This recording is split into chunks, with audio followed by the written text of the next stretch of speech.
ब्रह्मास्त्र। देखो अगर मूवी देख ली है तो अच्छी बात है, नहीं देखी है तो मैं यहीं पे इस वीडियो को रोकने की दरखास्त करना चाहूंगा, क्योंकि इस वीडियो के अंदर पहले मैं तुम्हें कमियां गिनाऊंगा कि इस मूवी में क्या क्या कमी थी जो कि इस मूवी को बहुत ही ज्यादा बुरी बना देती है, और उसके बाद में अपन इसे फिक्स करने की कोशिश करेंगे। ठीक है, तुम लोग मेरे चैनल को देख कर ये कहोगे कि यार क्या ही फिक्स कर सकता, बट लेट मी ट्राई। तो सबसे पहले कमियों की बात करूं तो फिल्म की शुरुआत होती है जहां पे अमिताभ बच्चन जी की आवाज सुनने को मिलती है। ठीक है, वो ओके लगता है, बट उसके बाद में डायरेक्ट एसआरके का केमियो हो जाता है। वो केमियो डायरेक्ट आया तो आया, साथ ही साथ वहां पे बहुत ही ज्यादा क्रिंजी डायलॉग आ गए जहां पे एसआरके कुछ भी कह रहे हैं उन लोगों को, वह मेरी जीत है, चौंका दिया मुझे। और उसके बाद में वो एक्शन करते हैं और उसके बाद में छत टाप कर ऊपर चले जाते हैं और थोड़ी देर बाद लौटते हैं और फिर मरमुरा जाते हैं। उसके बाद में दूसरा सीन मुझे सबसे बुरा लगा, वो था आलिया भट्ट का। आलिया भट्ट की और रणवीर दोनों की एक रात पहले मीटिंग होती है और दूसरी रात को जब वो पंडाल के अंदर डिस्कस करते हैं बहुत ही ज़्यादा इलॉजिकल तरीके से, यानी कि एक तरह से 13 साल के बच्चे को वो जैसे स्पून फीडिंग करते हैं ना कि ले बेटा खाना खा ले,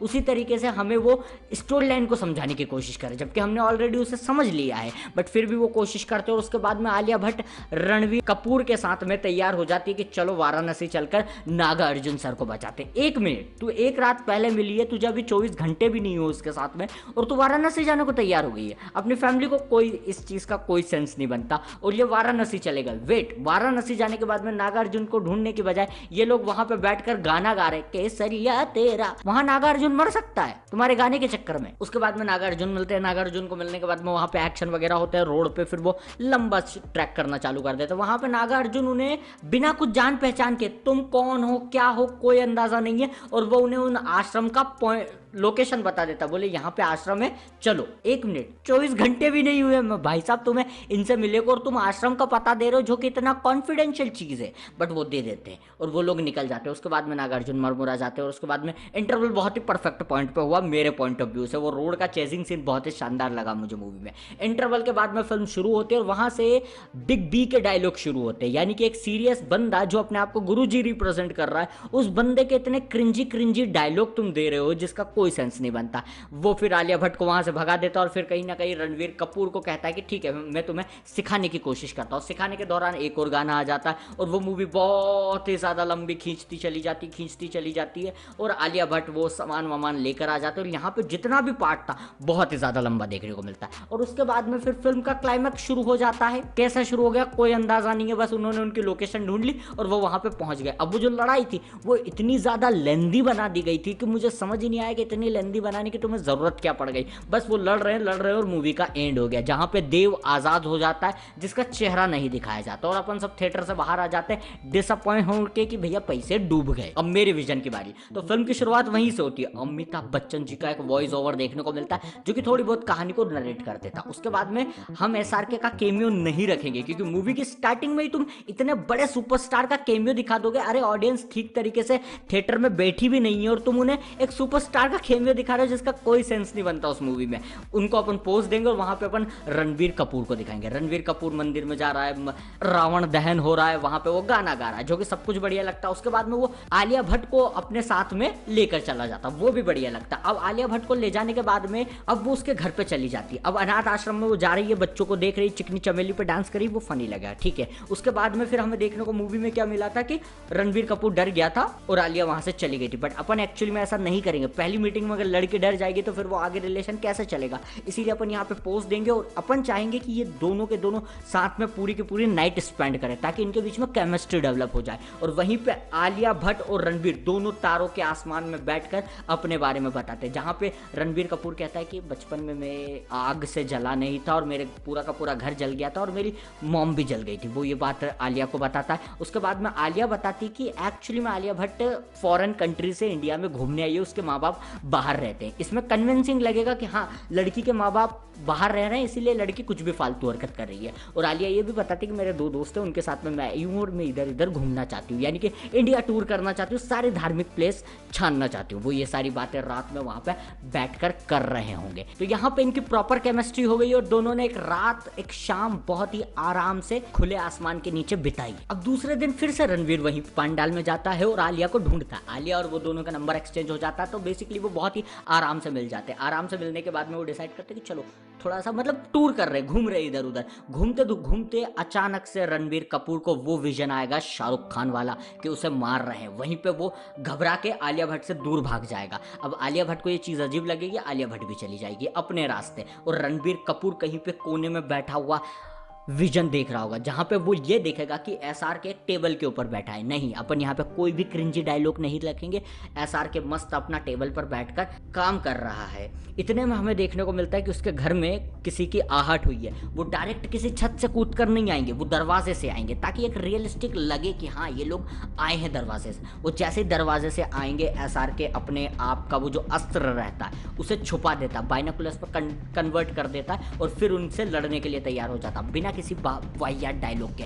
उनके बीच में बहुत ही गजब की कॉम्बैट होती है, और उस लड़ाई में एक बंदे को एसआर के इतना ज्यादा जख्मी कर देते कि वो नीचे गिर जाता। अब जैसे ही वो नीचे लेटा हुआ रहता जमीन पे, एसआर के डिसाइड करते कि मैं इसकी छाती पे लात धर दूंगा। तो वो एक बड़ी सी जंप मारते, छत को फाड़ कर छत के ऊपर जाते, और वो विजुअल हमें देखने को मिलेगा। और फिर फुल स्पीड से वो नीचे आते हैं। जैसे ही वो उस पर लात मारते हैं, वो दो फ्लोर नीचे भर देते हैं उसको। और उसके बाद में जो दूसरा बंदा वहां पे छुपा हुआ रहता है जो मारने आया था, अब उसको मारने के लिए जब वो ऊपर की साइड में जाते हैं, तब मौनी रॉय पीछे बैठी हुई रहती है, और वो एसआरके को पीछे से पकड़ लेती है। पीछे से पकड़ने के बाद में उससे उगलाने की कोशिश करती है कि बताओ कहाँ है वो चीजें। तब मौनी रॉय कहीं ना कहीं एसआरके को हिप्नोटाइज कर लेती है, जैसा वो मूवी के अंदर करती है। और उसके बाद में पहले तो वो पहला ब्रह्मास्त्र के पहले पीस के बारे में पूछती है, तो वो बता देती है कि बाइनोकुलस में। वो बाइनोकुलस में खून लेती है और वो उसका कन्वर्ट कर देती है। उसके बाद में दूसरे का पूछती है, तब वो बता देते हैं कि नागार्जुन सर के पास में। अब यहाँ पे नागार्जुन सर का क्या आर्टिस्ट नाम बताया, जो कि बहुत ही वाहियात लगता है सुनने में। यार किसी का नाम तुम आर्टिस्ट कैसे बता सकते हो? यहाँ पे एक नागार्जुन सर को एक असली ओरिजिनल नाम दिया जाना चाहिए। अभी तो अपन इस वीडियो में नागार्जुन सर ही कहेंगे, यानी नागार्जुन, तो उनका एड्रेस वो बता देता। उसके बाद में दूसरा फिर वो पूछता है कि आश्रम कहाँ है, ये वो पूछने वाली रहती है। इतने में बिल्डिंग में शोर शराबे के कारण पुलिस बुला ली जाती है, और वहां पे पुलिस मौजूद हो जाती है। तो ये लोग जल्दबाजी में क्या करते हैं, एसआरके के हाथ वाथ खोल देते हैं सीट पे से, और उसे नीचे बालकनी से धक्का दे देते हैं। इसलिए हाथ खोल के धक्का देते हैं ताकि सुसाइड एक कन्विंसिंग लगे, वरना मूवी के अंदर वो बंदा बंधा हुआ था और उसने बालकनी से नीचे कूद के कुर्सी सहित वो नीचे कूदा था, जो इतना कन्विंसिंग नहीं लगता कि एक बंदा ऐसे कैसे सुसाइड कर सकता है। इसीलिए अपन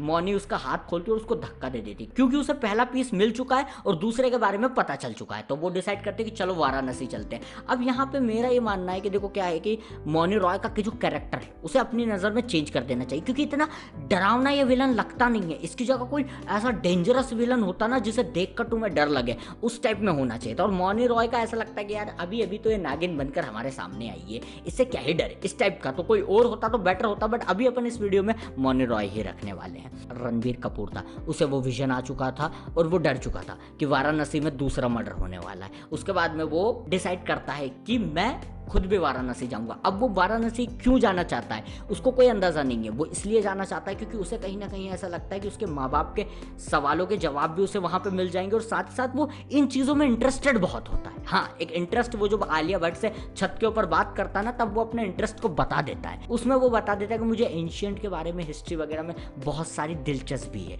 इसीलिए हमें कन्विंस लगेगा कि हाँ ये वाराणसी जाने को तैयार हो जाता। अब ये वाराणसी चला जाता है। अब आलिया तो इससे नाराज थी, बट एक मूवी के लव स्टोरी के पॉइंट ऑफ व्यू से हम ये दिखाएंगे यहाँ पे कि वाराणसी में आलिया भट्ट भी अपने दोस्तों के साथ में वहां पे पहुंची है, और रणवीर भी पहुंचा है। अब रणवीर अपने नागार्जुन को ढूंढ रहा है, क्यों? क्योंकि उसे ऑनलाइन फोटो वगैरह मिल चुका था। अब वो वहां पे ढूंढने की कोशिश कर रहा है। दूसरी तरफ आलिया उसे देख लेती रणवीर को, और फिर उससे जाकर बातचीत करने की कोशिश करती कि उस रात क्या हुआ था। तो वो उसे चीजें नहीं बताता ठीक तरीके से, बस इतना बताता कि मुझे कुछ विजन्स वगैरह आते हैं, ये बात वहां पे बता देता। और उसके बाद में वो पूछती है कि तुम यहाँ क्या कर रहे हो। तब वो उसे कहता है कि मैं किसी को ढूंढने के लिए आया हूँ। वो उसकी फोटो भी दिखा देता, बोले इसे ढूंढने के लिए आया हूँ। अब यहाँ पे अपन केसरिया गाना वगैरह सब काट देंगे, क्यों? क्योंकि मूवी का इंटरेस्ट बन चुका और कोई किसी को ढूंढने की कोशिश कर रहा। अब ये 3 दोस्त थे, आलिया के 2 दोस्त और थे, ये भी कहते ठीक है हम तुम्हारे साथ में ढूंढना चालू करते हैं। तो अब ये एक दूसरे के मोबाइल में फोटोज ट्रांसफर करके ढूंढना चालू करते हैं वाराणसी में। अब रात के टाइम पे वो जो दूसरा मेल फ्रेंड रहता है आलिया भट्ट का, वो बंदा गलती से उस विलन के पास में ही चला जाता है पूछने के लिए कि क्या तुमने इसे देखा है। अब वो जैसे उसकी फोटो देखता नागार्जुन के,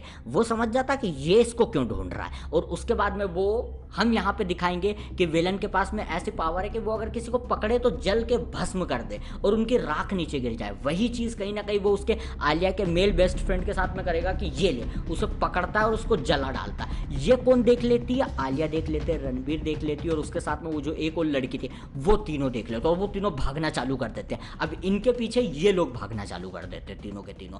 तो अब आलिया और रणबीर दोनों अलग डिस्ट्रीब्यूशन, अलग डायरेक्शन में भागना शुरू कर देंगे और जो वो लड़की रहेगी वो अलग डायरेक्शन में। अब वो अलग डायरेक्शन वाली लड़की को भी अपन इस फिल्म के अंदर यहीं पे मार देंगे। अब जो आलिया थी और रणबीर थे ये भागते भागते कहीं ना कहीं जैसे तैसे करके नागार्जुन से टकरा जाते हैं और सारी बात उन्हें बताते हैं। अब नागार्जुन की जो फाइट होती है जहाँ पे वो अपने अंदर से बुल की पावर निकालते हैं और फिर मारते हैं, वो वहाँ पे होती है। नागार्जुन को गोली वगैरह नहीं लगती, मज़ा नहीं आएगा यार गोली लग जाएगी। अब वो कार लेके वहाँ से रवाना हो जाते BMW। ठीक है, यहाँ तक भी प्लॉट सही चल रहा है। अब अपन यहाँ पे इंटरेस्टिंग पॉइंट क्या रखेंगे, कन्विंस करेंगे नागार्जुन को कि आश्रम इनको लेकर जाओ, क्योंकि जिस बंदे को ट्रस्ट नहीं वो कैसे लेकर जाएगा। तो यहाँ पे रणबीर उसे अपने बारे में बताता है कि ऐसा ऐसा हुआ था और साथ ही साथ वो ये भी बता देता है कि मैं आग को कंट्रोल कर सकता हूँ, यानी कि आग मुझे जलाती नहीं है। ये बात वो उसे बता देता, नागार्जुन को हो जाता है ट्रस्ट और वो फिर उनके मोबाइल पे लोकेशन दे देता, बोले यहाँ पे चलो। अब चलते चलते अपन यहाँ पे इंटरवल के पहले ही अपन बता देंगे कि अमृता और देव कौन थे।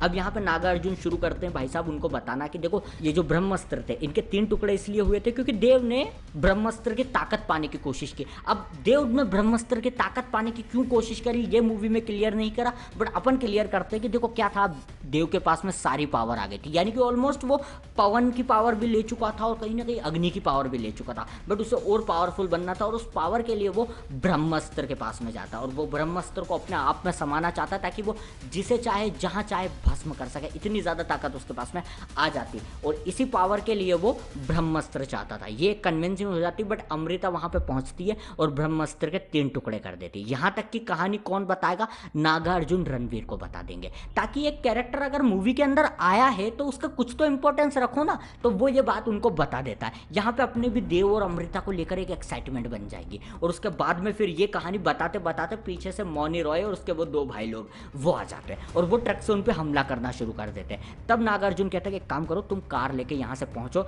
ये लो दूसरा पीस और इसे लेकर तुम यहाँ से निकलो, मैं इन्हें रोकता हूँ। और फिर वो चलती गाड़ी से कूद जाते हैं, ये रोकने की कोशिश करता बट वो नागार्जुन नहीं रुकते और वो रोड पे कूद जाते। कूदने के बाद में बुल की ताकत वाला वो सीन आता है और दोनों को वो बुल की पावर से मारता है। अब मूवी में क्या हुआ था कि दोनों कांच तक नहीं टूटा और बाहर तक नहीं निकले थे, बट अपन इसमें दिखाएंगे कि वो दोनों को बुल की पावर जैसे ही लगी कांच तोड़कर दोनों रोड पर आकर गिर गए। अब रोड पर गिरने के बाद में उनके बीच में हुई लड़ाई, कॉम्बैट चालू, बहुत ही बेहतरीन कॉम्बैट दिखाएंगे और तीनों के तीनों कहीं ना कहीं पहाड़ी से नीचे कूद गए। बट मौनी रॉय के पास में कवच था तो कवच की मदद से उसने कहीं ना कहीं अपने पार्टनर को और अपने आप को बचा लिया, बट नागार्जुन वहीं पे निकल गई। अब दूसरी तरफ उनकी कार जा रही थी, वहां पे कौन आ जाएगा, वो तीसरा वाला बंदा आ जाएगा उसका, और वो तीसरा वाला बंदा वहां पे उन्हें रोकने की कोशिश करेगा। क्यों? क्योंकि उसके पास में SR के ही वो मंकी वाली पावर आ चुके थे। अब वहां पे बहुत ही खूबसूरत वो जो मूवी के अंदर सीन देखने को मिला वही अपन दिखाएंगे। अब वो जैसे तैसे करके आश्रम के पास तक पहुंच गए, चलती कार से वो कूद गए और उस बंदे को नीचे फेंक दिया। बट बंदे को नीचे फेंकने के बाद में मूवी में 5 मिनट तक फिर उन्होंने लव स्टोरी घुसा दी, क्या आई लव यू वगैरह बोलना, अपन ऐसा कुछ भी नहीं करेंगे। रणवीर ने उसे नीचे फेंका, आलिया दोनों गेट के पास में गए, रणवीर कूदकर गेट खोलने की कोशिश करता, इतने में यहाँ पे उनके बीच में कोई बातचीत नहीं होती, बस डायरेक्ट वो बंदा फिर से वहां पे लौट आता है और फिर अपना रणवीर पूरी ताकत दिखाता है और पीछे से आग छोड़ता है और वहां पे एक होगा इंटरवल। और यहाँ पे अपने को पता चलता है जो मूवी में एक्साइटमेंट होती है ना कि यार ये इसने आग निकाल दी, वही आग यहाँ पे भी महसूस होती है और यहाँ पे इंटरवल हो जाता है। अब इंटरवल की शुरुआत होती है अमिताभ बच्चन के पॉइंट ऑफ व्यू से। भाई साहब वो घर के अंदर बैठे हुए हैं और अचानक से उन्हें आवाज़ सुनाई देने को मिलती है। अब वो दौड़कर बाहर जाते हैं, तब देखते हैं कि कोई बंदा उनकी गेट के बाहर आग निकाल रहा है, आग, और उस बंदे को, वो सामने वाले बंदे को मार दिया उसने। अब वो बेहोश हो जाता है। उसके बाद में अमिताभ बच्चन जाते हैं, अपने सारे लोगों को बुलाते हैं, रणवीर को अंदर लेटा देते हैं। अब रणवीर सोया हुआ रहता है। तब वो अपने विजन के अंदर देखता है कि इन सारी ताकतों को ले जाकर मौनी रॉय अपने देव के पास पास में रख रही है। और वो सब देख लेता है कि हाँ वो सब कुछ देव के लिए कर रही है, ठीक है, यहाँ तक ठीक है। उसके बाद में उसकी नींद खुलती है। अब नींद खुलने के बाद में कहीं ना कहीं गुरु चाहते हैं कि रणबीर कपूर उनके पास में रुक जाए, और रणबीर रुक जाता है। यहाँ पे अपन कोई भी फालतू डायलॉग नहीं रखेंगे कि यार ये मॉडर्न लड़का ये इन सब में विश्वास नहीं करता, नहीं, वो विश्वास करता है क्योंकि वो एंशियंट पे, हिस्ट्री पर बहुत ही रिसर्च वगैरह करने वाला बंदा है, इसीलिए वो यकीन कर लेता है और गुरु के पास में रुकने को तैयार हो जाता। अब गुरु आलिया भट्ट को कहते हैं कि काम करो, तुम जाकर इसके घर से सामान लेकर आ जाओ। ये लोग निकल जाते मूवी के हिसाब से। अब दूसरी तरफ वो उन्हें ट्रेनिंग देता है। अब ट्रेनिंग के दौरान अपन फालतू कुछ भी नहीं रखेंगे, अपन ये रखेंगे कि ये ट्रेनिंग कैसे होती है, और उस ट्रेनिंग के दौरान कहीं ना कहीं छोटी मोटी आग रणबीर निकाल लेता है, बट वो बड़ी आग नहीं निकाल पाता है, और यहीं पे ये सब होता है। और फिर रणबीर के पास में कोई मोटिव नहीं होता। तब उनके गुरु उस पर बोलते हैं कि तुम्हारे पास में क्या ऐसी वजह है कि तुम्हारी आग निकलती है। तब वो उन सारी सिचुएशंस के बारे में बताता है कि ऐसी ऐसी सिचुएशन पर निकल ली आग। तब कहीं ना कहीं गुरु को समझ में आता है कि ये जब गुस्सा होता है तब आग निकलती है, ये जब खुश होता है, हैप्पी होता है, तब आग निकलती है। ये सब वो समझ जाते हैं, और वो फिर वही मूवमेंट उसका क्रिएट करने की कोशिश करते हैं, बट वो पॉसिबल नहीं हो पाता। उसके बाद में गुरु उसे कहानी बताते हैं कि अमृता और देव के बारे में जानते हो? बोले हाँ बताया है। बोले वो दोनों तुम्हारे माँ बाप थे, और तुम्हारे बाप की वजह से तुम्हारी माँ मरी थी, और ये पीसेस के टुकड़े हुए थे, जिसमें से हमें तीसरा पीस नहीं मिला है। तो अगर अभी भी तुम्हारे पास में शक्ति नहीं आई तो तुम्हारे बाप को हराना बहुत ही ज्यादा इम्पॉसिबल बन जाएगा। ये सारा मोटिवेशन उसे मिलता है, और उसके बाद में उसमें ताकत आना चालू होती है। और यहाँ पे अपन देखेंगे कि हाँ वो बंदा अपनी आग से कितना इंप्रूव कर रहा है खुद को। दूसरी तरफ मौनी भी अपना पूरा का पूरा एम्पावरमेंट तैयार कर लेती है। अब यहाँ पे ये सब होता है। आलिया भट्ट का वो जो सीन आया था उसके घर पे, जहाँ पे बुल उस पर अटैक कर देता, वो सीन अपन हटा देंगे। वो डायरेक्ट सामान लेकर वापस आश्रम में पहुंच जाती है और वो दिखाती है। तब उन्हें पता चलता है कि वो जो तीसरा पीस था वो अमृता ने रख के रखा था रणबीर के पास में शंख के तौर पे। वो बहुत इंटरेस्टिंग सस्पेंस लगेगा। अब जैसे तैसे करके यहाँ पे अपन कुछ ऐसा करेंगे कि देव और रणबीर दोनों आपस में नींद में कनेक्ट हो जाते हैं, और जैसे ही वो हाथ में लेता है वो देव से कनेक्ट हो जाता है, और देव से कनेक्ट होने के बाद में